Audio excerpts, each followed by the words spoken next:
spinning is here. Still spinning. Still spinning. Still spinning. Still spinning. Well. Hello, Spinnerinos, and welcome to the Still Spinning Podcast. You're That's right. calling them I'm calling them Spinnerinos just like Dan does.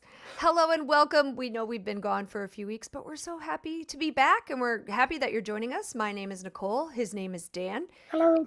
And if my microphone doesn't fall off of its little perch tonight, we're going to consider it a win. Yeah, we both had to do a little adjusting. We got some, it's been a while, and it's fine when you're, you do this week after week, but we haven't done this for a while. Like we've had now, to be fair, we've been all over the but since the last time we talked to you, Nicole has been in Aspen, yeah, Wisconsin, and San Diego.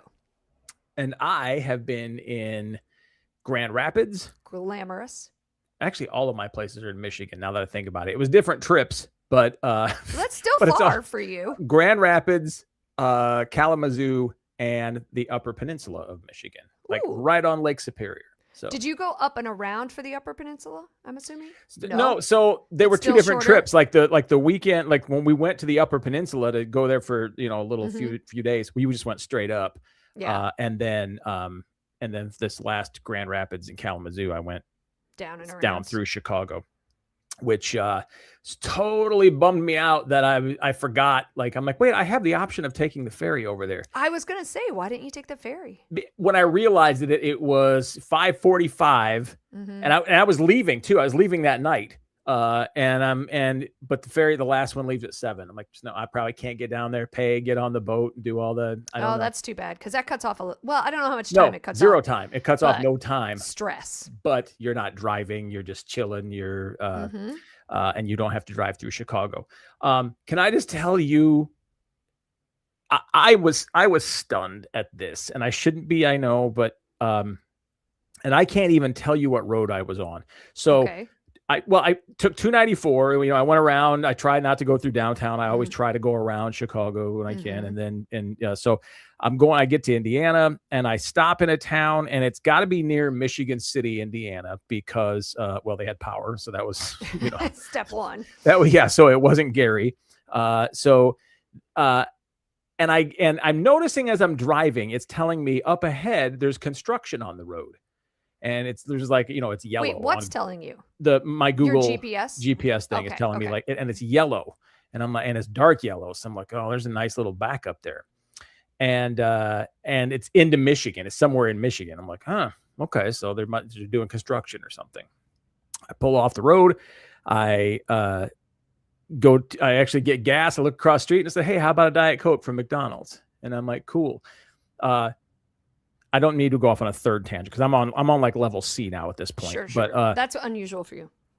McDonald's has now actively decided they are not coming to the counter anymore. Like, you have to 15 minutes. 15 You waited minutes 15 minutes because at the counter? they were kept coming over and everything. And then finally she's like, what order are you waiting for? I said, I'm not. I want to order a soda. And now, to be fair, she gave it to me for free. She's like, oh, I'm sorry. I didn't. Oh, that's nice. Yeah. At least. So, So now back to B.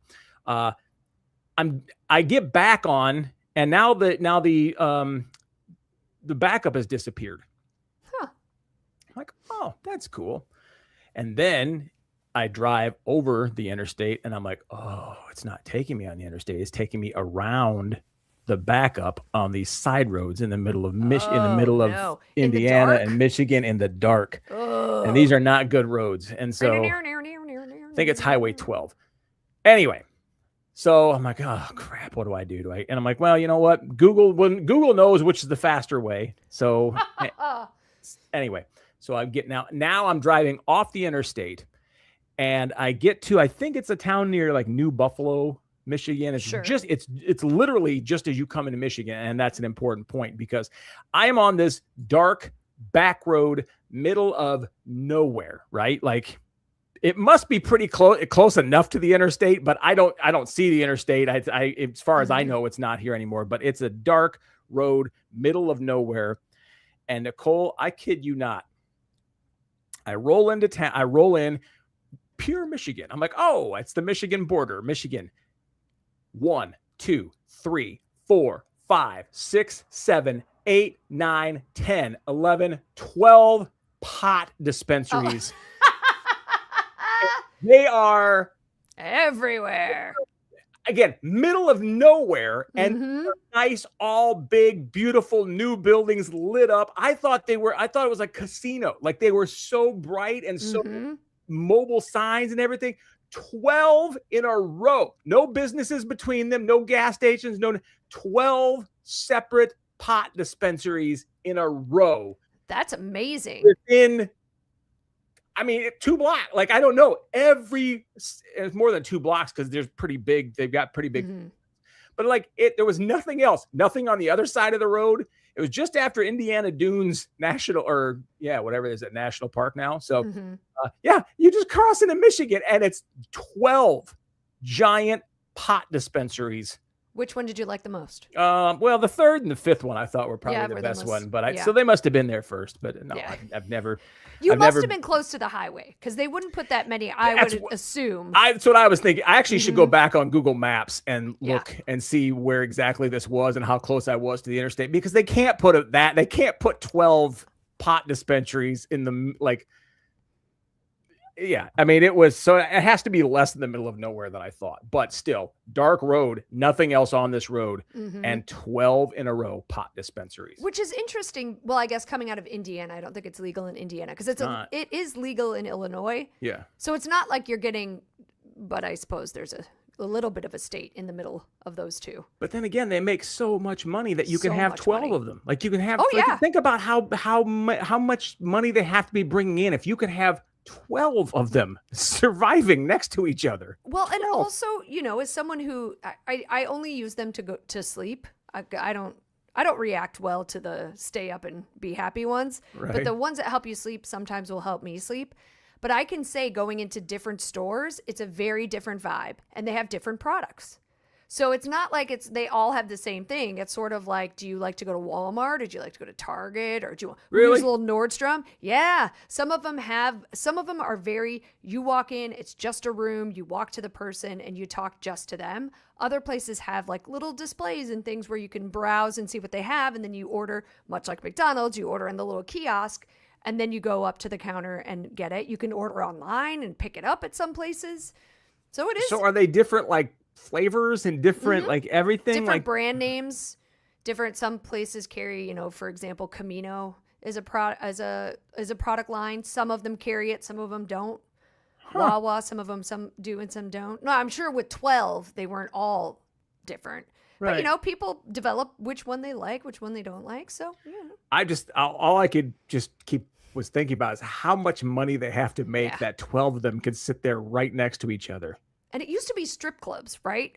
It used to be you'd cross the border and it was strip club, or you drive between. Well, I don't know, maybe not Michigan so much, but driving between Wisconsin or Milwaukee and Chicago, strip club, fireworks, strip club, fireworks, strip club, fireworks. Yeah. Now, maybe more. Pot the only strip club between. I don't. The only they closed the one in Milwaukee. The what was it called?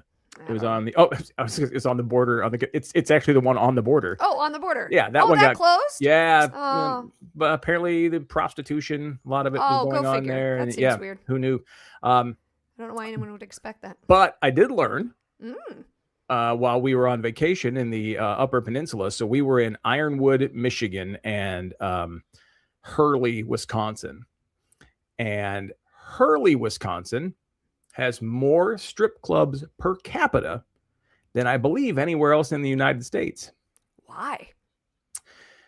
Well, there's 1,500 people there, and they have 6 strip clubs. So per capita, the number, yeah. Now, because they're right next to Ironwood, Michigan, which is a much bigger city, so that's where they draw a lot of their crowd from. And so, they have the pot over in Michigan, in Ironwood, and then the strippers are over in Hurley. You just keep crossing that border and you have a good time. Yeah, that's what I'm saying. I'm sitting there. We were getting gas, and I looked at a place across, and I'm looking, and it's called Silver Street or whatever, which is fairly famous if you've been up there. Everybody, I didn't know this. I'm actually surprised I had never heard of this before in all of my travels, but it's called like Silver Avenue or Silver Street or something. And we're sitting there getting gas, and I look across the street, and I'm like, does that say cage dancing on that thing? Ooh. And I'm looking, I'm like, it does. And then so I'm joking. I'm like, hey, let's go watch some cage dancing. And I said, I've never like actually seen like an actual, I mean, I've seen it like in the movies and everything. Yeah. I said, I've just never actually seen cages up and having women dance in them. So I said, let's go look at the cage dancing. Well, as I'm sitting there, so the conversation turned to, do we want to go see cage dancing in Hurley, Wisconsin? And I'm like, oh yeah, I kind of feel like you do. That's Maybe what I said. For the right reasons. That's exactly what I said. I said, yes, the more you talk, the more I want to go see this. Absolutely. Yes. I got to see, I just got to know what's in the, what's in that cage. It's like Dirty Harry, right? It's like, I got to know, like, I have to know what's going on inside that building. Well, as I'm sitting there staring at it, I look at the taco place next door called the Munch. And I'm like, well, how perfect is that? There's the Munch right next to the taco place, or the taco place, the Munch right over here. And then I started going down the line. I'm like, well, that's a strip club. Well, so is that. So is that. Like, are these all, like, what's happening here? Well, like, these are all, and I'm like, are they all connected inside? Nope. They're all separate strip clubs. And Munch that was tacos. like, right next to I know. I can't. I know. Well, I'm a little disappointed we didn't get a full report of what was inside the cage. Yeah, I don't know. A deer, a bear, a Sasquatch. You know, we don't know that it was human. Yes, we know that there were deer hanging up in there. I can guarantee that. Oh, without a doubt. Yeah, I know. Dang it! I thought I was in the wrong because I actually did want to go see it, but now. No, I agree. Would just road trip. It's like people watching at the state fair. It's just better in some places. You know what I'm saying? I see. We could be there in 5 hours, Nicole. Road trip. I cannot go into a strip club with you without our significant others. Well, we can bring them. I don't. Oh, okay. I just want to make sure we're clear. Mine won't go. So really? I would have to. Not that it because it's a strip club, because it's that particular. Yes. Because it's next to Munch. What a great taco name. Munch. You know what? I think to be honest, I don't think we can go without Paul. Oh, no, without a doubt. We have to go with Paul. Like, Paul, that is an absolute requirement that he's on this road trip. So I'm also a little sad you didn't get me a Munch taco t-shirt. I would have Venmo'd you immediately. Yeah, you're right. Hindsight. I know. Next time you go. Next time. All right. All right. So something. Hey, that's not too bad, by the way. How far are we into the show already? Only 14 minutes. 14 minutes. And we haven't even got to our first topic. It's not bad for us, honestly. No, it really is, especially if we haven't done this in a few weeks. Right. We had some catching up to do. And don't forget, everyone, you're welcome to comment, and we'll kind of throw those comments in. As you can see them on the screen, but we'll also, highlight some fun ones. Excellent. So I came across this story. This is specifically for Illinois, but I think it's expanding outward. And I'm real mixed on it. I'm not exactly sure how I feel about it. So I thought I would bring it to the table for a discussion. There is a new House Bill 4592 that is getting signed on Friday by our governor here in Illinois, Governor Pritzker, and it's going to require retailers that employ someone to process in-person customer transactions that they must accept cash payments on purchases under $500, though the businesses do not have to accept bills larger than $20. The requirement does not apply to self-checkout machines, overnight sales, if a business runs out of cash, membership-only businesses, or phone or internet purchases. All other business, as long as you have someone there that's processing in-person customer transactions, are supposed to accept cash. And I'm real torn on this because as a business, I have seen, or as a consumer in local business, I've seen a lot of them get robbed for the cash. Yeah. Right now, a big thing here is like smashing into businesses and stealing their ATM machines. Because obviously, if there's no cash, you could steal merchandise, but outside of that, you're not breaking into the bakery. You're not robbing the bakery for the scones. Yeah, you know I don't need a bunch of cupcakes for or the coffee. Tomorrow. Right, yeah. But as a consumer, telling me exactly how I have to pay feels a little weird to me. And I have gone into businesses before where they don't take cash, and I just would have like throw my jean jacket on and run across the street to get a cup of coffee and a chai. I don't drink coffee. And just have like a 20 in my pocket and get over there. And then they're like, oh yeah, we don't take cash. And then it's like, so yeah. And they're probably doing this to say, because some people don't have bank accounts and some people don't have debit cards. Right. And I'm guessing this is going to be one of these, we're helping the poor kind of things. I mean, maybe it doesn't go into the reasoning behind it, but I also think a lot of what I'm seeing now is the credit card fees are getting passed on to the consumer. Yeah, that's true. So like, in addition to all the taxes, you're now also paying a credit card processing fee. And I don't want to pay that 4% credit card processing. Yeah, that changed a few years ago, by the way. They were never, for the longest time, you were very explicitly not allowed to charge extra when you use a credit card, because not to learn anything here. I don't want to. Hey, we already learned about Munch tacos. Yeah, so true. I feel like our lesson plan is growing. But like kids, you won't remember this, but there was a time when you used to pay with checks for everything. Oh yeah. And credit cards, one of the benefits for businesses, you paid at, like 1%. Now it's like 3.9% or whatever, but you paid a small fee. But the flip side of that was you didn't have to worry about checks bouncing. You didn't have to worry about, finding the people. If somebody bounced a check, you didn't remember. They used to post in the store. They would post your check up on the wall and say, don't take, and everybody knew who it was, right? It's like, oh yeah, that's Tony. Yeah, of course. Well, you don't have to go through that whole process. And that was sort of the thing that, hey, this is why you want to accept credit cards. But part of that was you were not allowed to pass any fees on to the customer. That was you as a business had to pay the fee. Well, now those fees have gotten more expensive, and now that everybody's using credit cards, they are allowed now to pass that on. But what about the flip side of this? What about businesses that only accept cash? Should that be allowed to? Well, and that's a fair point as well. I really can see both sides pretty equally on this one, so I don't know where I land necessarily. I believe, by the way, every business that only accepts cash is a front. Well, not a front, but they're not paying their taxes. Like they're paying a lot less in taxes than they have to. Or they're just a really small, like maybe it's a one-person operation. You can get Venmo. You can make it so easy to accept credit cards now with, again, you're passing the fees on, and also it doesn't take anything to like get a, Square card or Square payment processing or yeah. So no, if you take cash, it's because you're hiding your income. 1,000%. I always think that when I see weird businesses, like for a long time at a major intersection here in Chicago, there were two mattress stores across the street from each other. It was like Mattress Firm and whatever the other mattress store is. Yeah, why is that weird? How can there be enough business for mattresses? For two mattress stores across the street from each other? I don't know. It seems fishy to me. Yeah, sure, everybody has a mattress, but come on.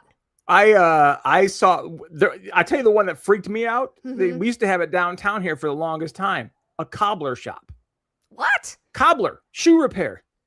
No cobbler. Way. I'm like, how are you in business right now? How is somebody? That's a front. Like, who's owned a pair? I've never owned a pair of shoes that would be worth repairing. Like the cost of repairing any shoes that I've owned would be, I'd buy a different pair of shoes. Like, sure. I've never had any. Now I'm sure some people do, right? I'm sure. What are the red heel shoes or whatever those? I can't think of the Louis name Vuitton. of no, what are the ones with the red heels that everybody? The red bottoms. Yeah. Yeah. Is it Michael something? I just saw this. Louis Vuitton. No, it's not Louis Vuitton. Or not Louis Vuitton. Lubot. I can't say it right. Louboutin. Something like that. Yeah, that one. Yes. I was just in San Diego. Jimmy Choo does not have red bottoms. I was just in San Diego, and for the first time ever, saw a retail store of the shoes. Really? Yep. Didn't even look at it. Hey, didn't even look in the window. Here's another one. Another one, and I want to show this to you because I took a photo of it because I'm like, nobody's going to believe this story actually exists. This is in Kalamazoo, Michigan, on Westnedge Avenue. Can you see that? World of CD-ROM. What could you possibly need a whole world of? World of CD-ROM, computer service, sales, and support. And it's called World of CD-ROM. No, but do you know what? 90% of the people that drive by that have no idea what a CD-ROM is. Because they don't really exist anymore. Like this was somebody who started a computer store in 2003, and they just didn't get around to changing the name. Yeah. No. World of CD-ROM. Oh. So I don't know. See, Cash. It's a tough one. I guess like I'm always going to, because if I'm a business owner and you make me set up a business in like, a crappy area, I don't want to take cash. Right. Absolutely. And then bank runs. I mean, yeah, no, I personally would say, now here's a shocker. I think Illinois is doing something stupid. What? I'm shocked you feel that way. Because it's, Wednesday. So, by the way, the Hump Day commercial's back. Is it? Geico? Guess what day it is? I can't remember what product. It's for something very specific. It might even be sports. They're going to do some sport or something. Nice. Oh man. But anyway, sorry. That's a good point. Paul says there weren't any other big ticket items to address the Illinois. Right. Yeah, exactly. We need to deal with accepting cash or not. I'm always gonna side with business owners. with business being able to run a business the way they want to run a business. Yeah. That's all. Yeah. So just interesting. Cash both have both on hand. Although I just came back from San Diego and that resort was cash only. The whole place. Cash only? Or I'm sorry, no cash. Oh, very opposite. Okay, yes. Jeez, sorry. Was no cash anywhere at any of the bar. It was awesome. As far as like a resort, it was. There were several restaurants. There was a coffee shop. There was a bar. Like it was great. I love San Diego. My massage places are cash only. Oh, Dan. They what? No, that's because they can't. They definitely don't pay their taxes. There's no. You know what I mean? They got to pay their employees in cash too. Yeah, I couldn't. I don't like anyone touching me. Like I couldn't. Yeah. I couldn't. That's how you'd ever know if I was just looking at this story about. Did you see the San Francisco 49ers owner got busted at a trailer park for like $149? I'm sorry, sir. You can afford something not in a trailer park. The most embarrassing part of that whole story, right? Like, really? Like you? What? Like, spring for an escort that comes to your hotel room, my friend. Or at least get you a nice room, even at a Super 8. I couldn't believe that. Park. Like, anyway, so I was thinking about that. That's what made me think of the. And I'm like, I couldn't go to like one because I don't want anybody touching me. Yeah. So like, I could never say, oh no, I thought it was a legitimate massage place, because there's not a person I know that would think, oh yeah, he would go to a massage. Oh yeah, Dan loves a massage. Oh yeah, he like to work on his neck there. Yeah, no. Oh yeah, he doesn't want anybody touching him. So understood.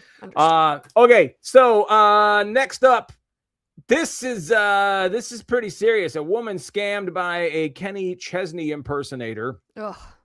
This is one of these. Now again, remember these stories, and I don't know where and how these people have this much money, but apparently Patricia Linson was duped into paying, what would be the craziest amount that you could think of? Like if you think about somebody who can get scammed by one of these, who really believe that. So if you don't know, this happens where somebody thinks they're talking to a celebrity and the celebrity's like, oh no, I got to pay to get the bus to Springfield, Massachusetts. Can you, my business manager will send you this money right back. They basically just over time scam these people out of money. Mm-hmm. And because people think they're actually talking to the celebrity, they will send the money to these accounts. And shocking. Yeah.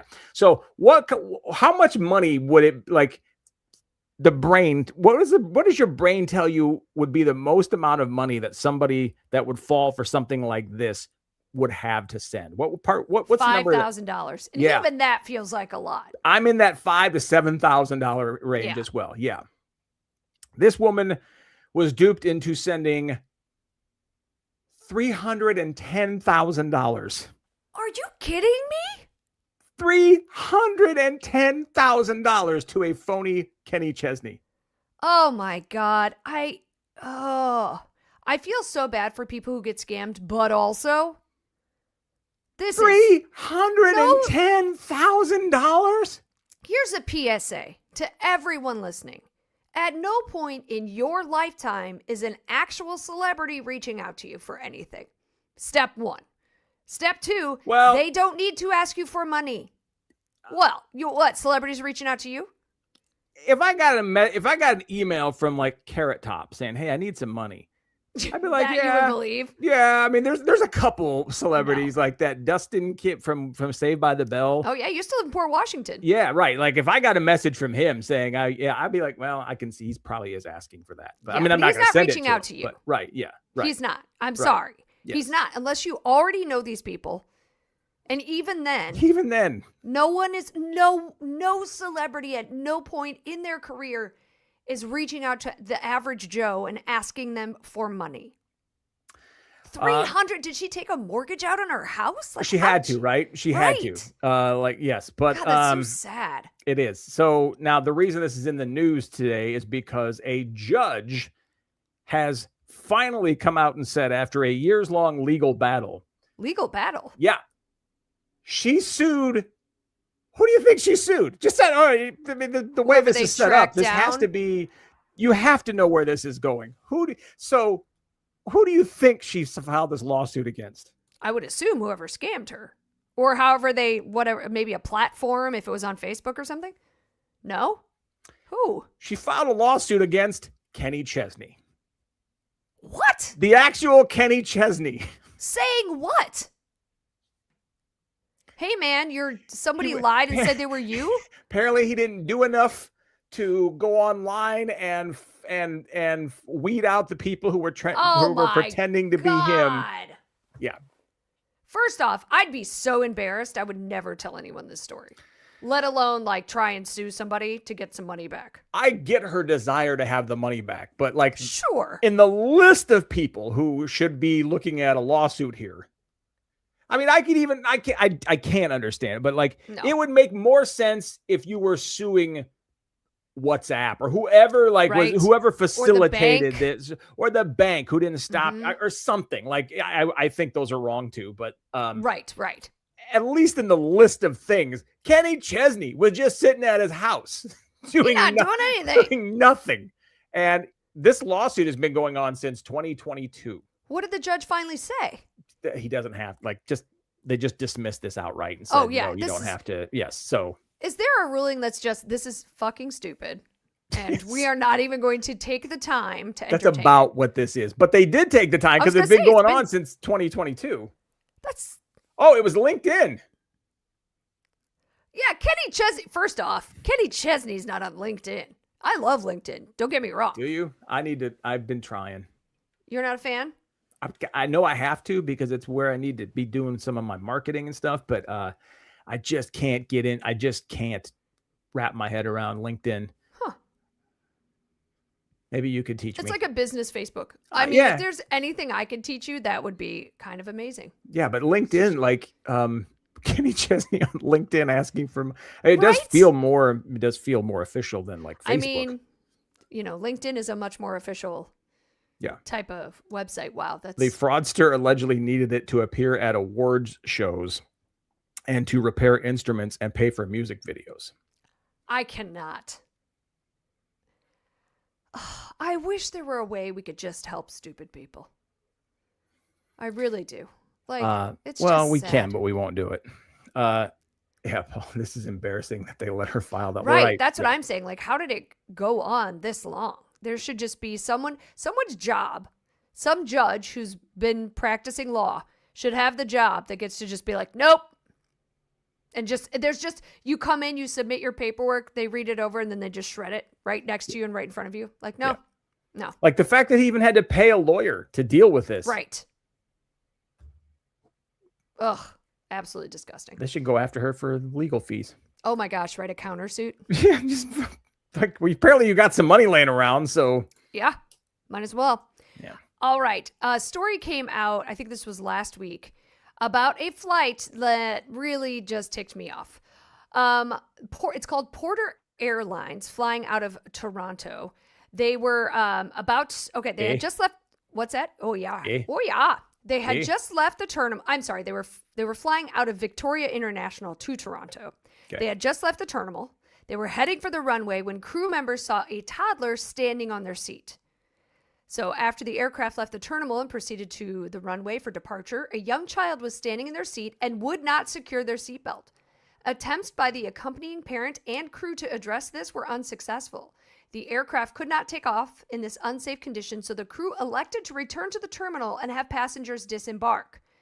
The time it took to bridge the aircraft, deplane the passengers, remove their baggage, refile flight plans, and other paperwork meant that it was too late to depart because they have a runway curfew time. Hello, didn't you just go through this? I did. What are these airports with these runway curfew times? What are they, like 15? This is dumb. Cannot. Yeah. With this curfew. Oh, man.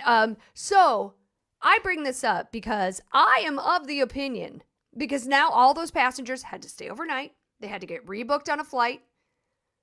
I think the parents should have to pay for that. Yeah. If you take your child on a flight and you cannot control it to the point where it won't, first off, how can you not control a child? Let's go back to the 80s, Dan. Yeah. You think either one of our parents are allowing this to happen with us?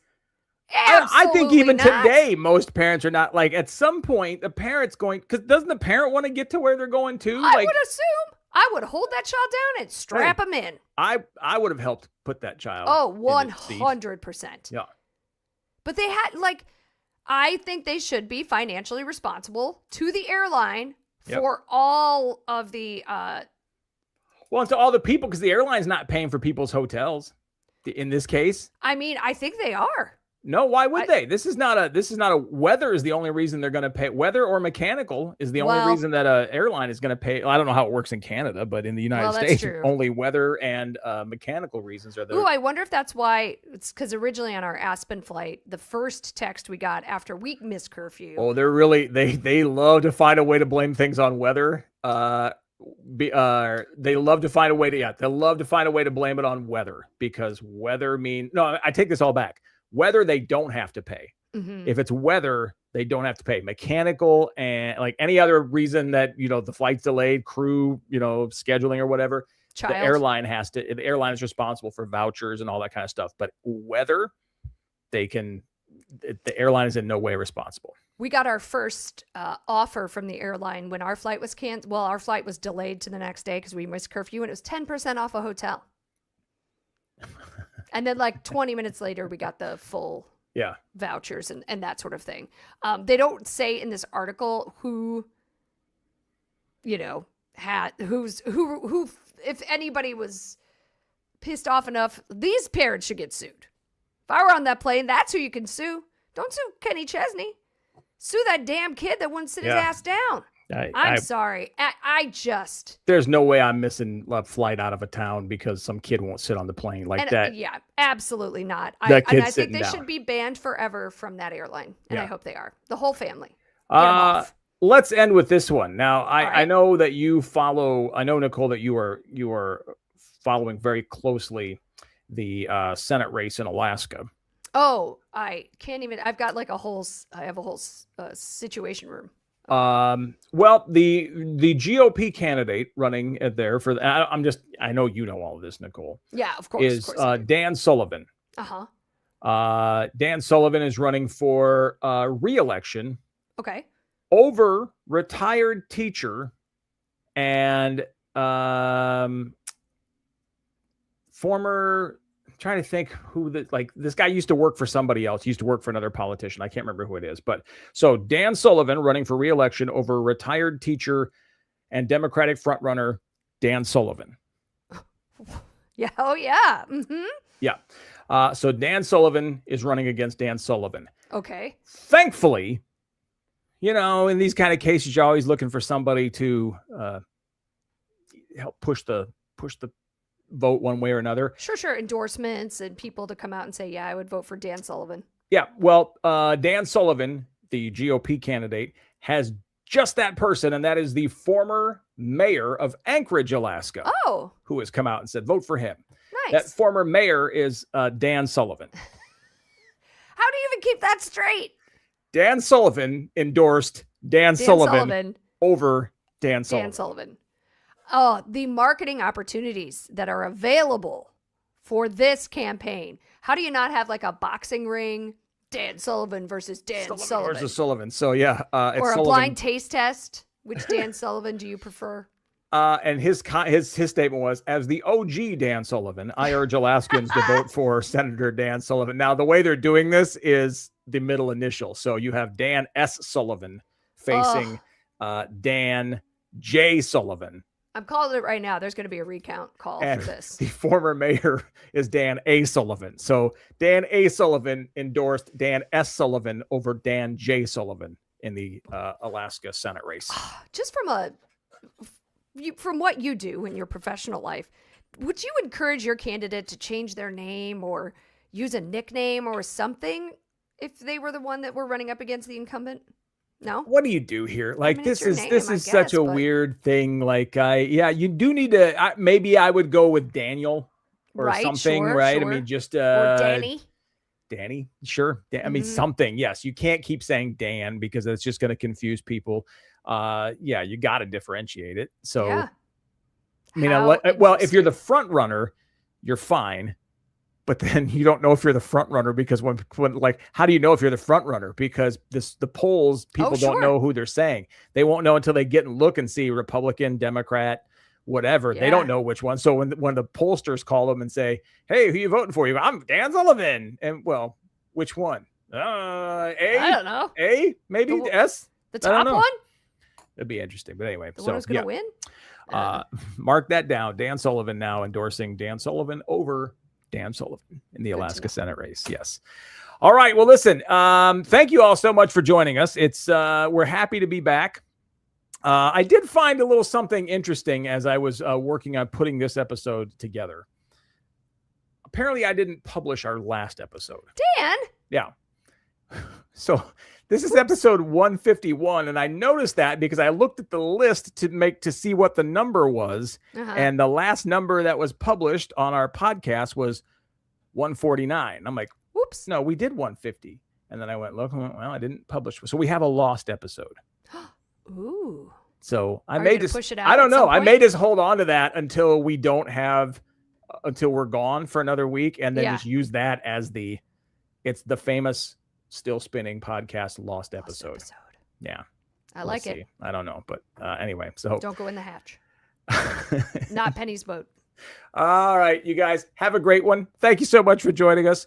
The podcast, please, wherever you get your podcast from, subscribe.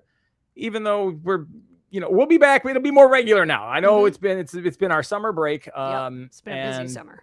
A lot of places will just take their old podcasts and repush them to feed the content algorithm. Well, you know what? We're not about the algorithm. We are about the rhythm. Rhythm is going to get you, everybody. Rhythm is a dancer. All right. Thank you guys so much for joining us. We'll catch you next time. Bye-bye.